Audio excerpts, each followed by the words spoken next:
Am I the arsehole for uninviting my sister-in-law who is in love with my husband? Story time. So my husband and I met each other at ski lodge about 9 years ago. We'll call him Steve. I was with my friends, my sister and my children, and he was with his brothers and sisters and a couple of his friends as well. We'd been talking throughout the night and my friends and his friends set us up so we'd have to sing together. It was very High School Musical vibes. And even at this point, I could catch on to my sister-in-law's disturbing behaviour.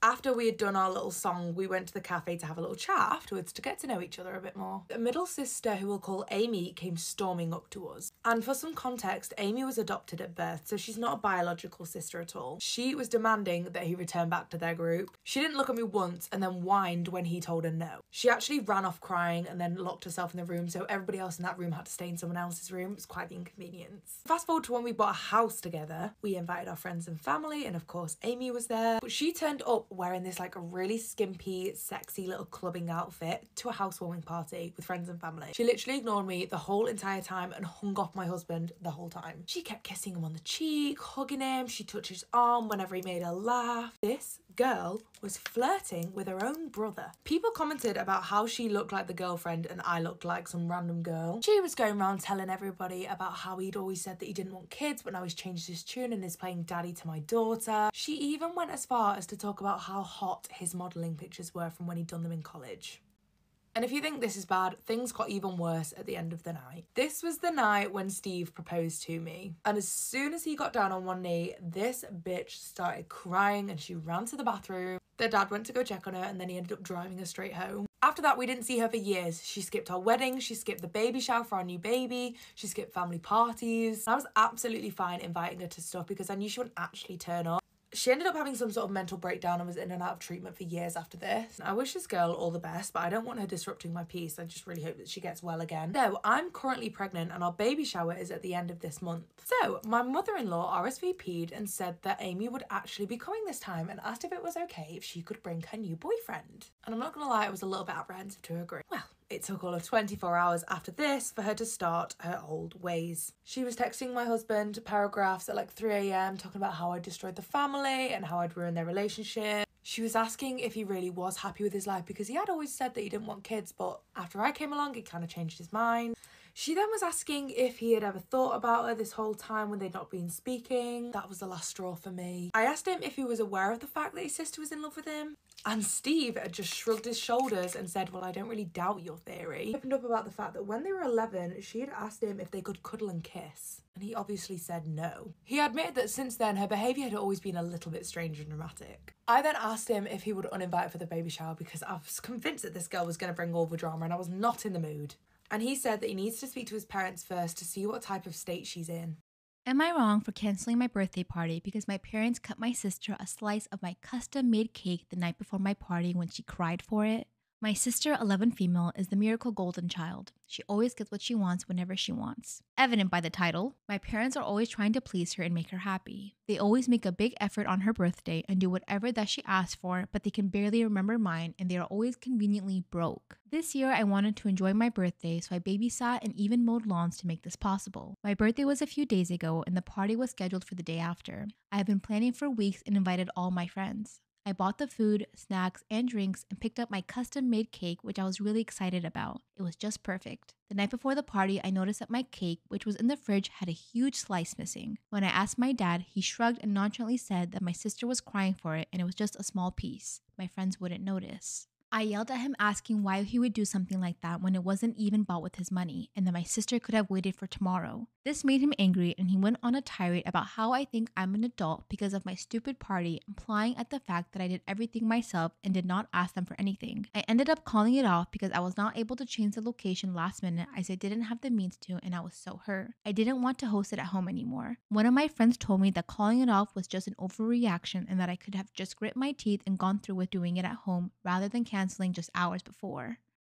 I just realized my wife doesn't love me. Today I came to the realization that my wife doesn't love me. She said she does, but her actions over the years show that she doesn't. She loves the life that I have given her, but not necessarily me. My wife is a lovely person, whom I adore and treat like a queen. She had been working up until about 3 years ago when she was diagnosed with the disease. She would at times help with household chores when we were first married, but doesn't help with any daily housekeeping. She doesn't clean, vacuum, wash clothes, do yard work. She pretty much just does the dishes and that's it. She doesn't make much money now that she is on disability. She contributes little monetarily. The amount she contributes basically covers her cell phone bill and cable TV bill. I pay everything else each month. She does treatments every night but goes to bed around 2 a.m. and wakes up anywhere between noon and 1. There were many times where she wouldn't do anything for my birthday or Father's Day. I am a giver and shower her with nice gifts for special occasions and gifts just because I love her. I mean, I'm talking Louis Vuitton purses, bags, diamonds, and nice shoes. Sex is non-existent and I've always had to initiate it. The thing that really has been in the back of my mind is something that happened last year.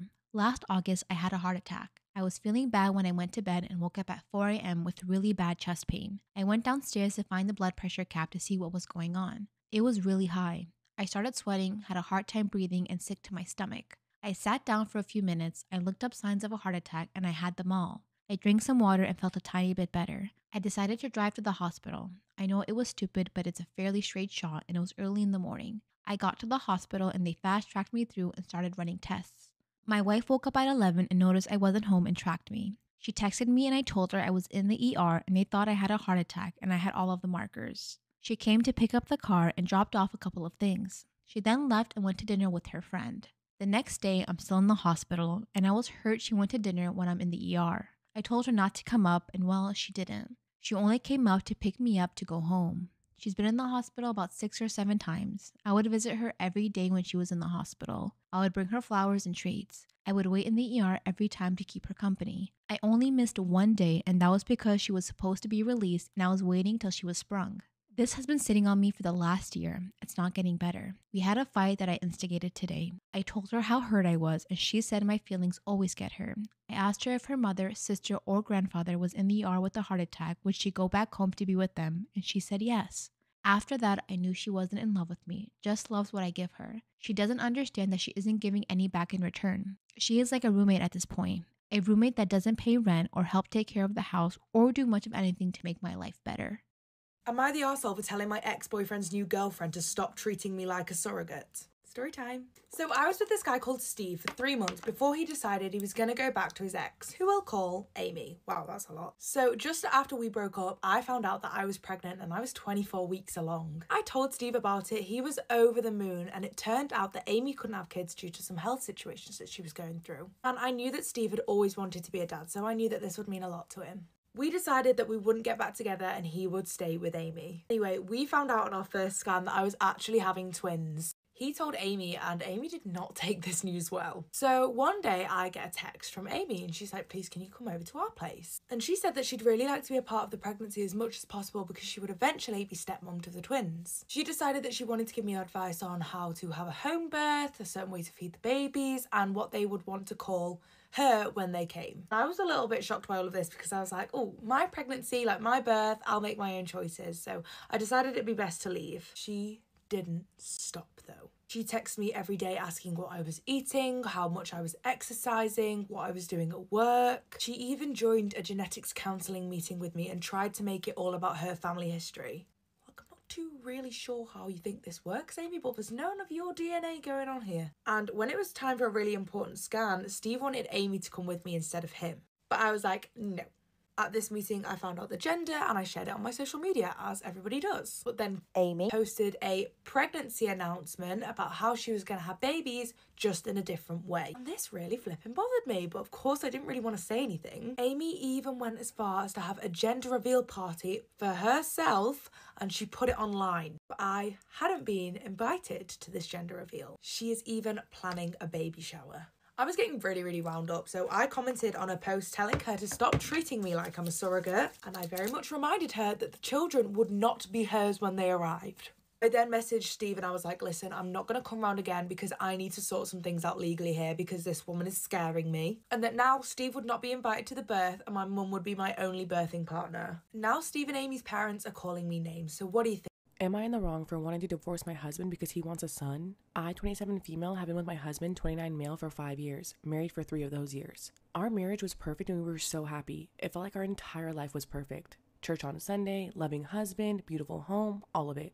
A few months into our marriage, I became pregnant and my husband and I were overjoyed, and so was the rest of our family. My husband was especially happy after finding out that our baby was a boy, as he'd always told me he wanted at least one son. I even started to try to attempt to repair my relationship with my mother so our son could have a relationship with his grandparents. I had originally cut off most contact with my mother due to how she treated my brother when he married his husband. Though my brother said he was alright with my decision to try to get her back in my life since he still has love for her and my baby was her first grandchild. However, our son ended up being stillborn, and it broke me. I fell into a depression and even at one point considered taking my life, but my husband was there for me through all of it and we got through the grief. Our marriage felt stronger than ever and life started slowly feeling beautiful again, even if it no longer felt perfect. About 5 months ago, I found out that I'm pregnant again, and then found out soon after that we're having triplets. My husband and I were over the moon, and he was the most doting and loving husband. Since we've always said that we wanted 2 to 3 children, we agreed that we wouldn't try for any more children after this. Because of our and our family's excitement for triplets, we decided to throw a baby shower and a gender reveal party. We trusted my brother with the genders of the triplets, and he bought some confetti cannons with the colored streamers inside. The baby shower went wonderfully with my parents, in-laws, my brother and his husband, and their daughter, and tons of friends and extended family. It was like a dream come true, and I was so excited for the gender reveal. I don't care what the gender of our babies was, I just wanted healthy little babies, but my husband was clearly excited for potentially 3 sons.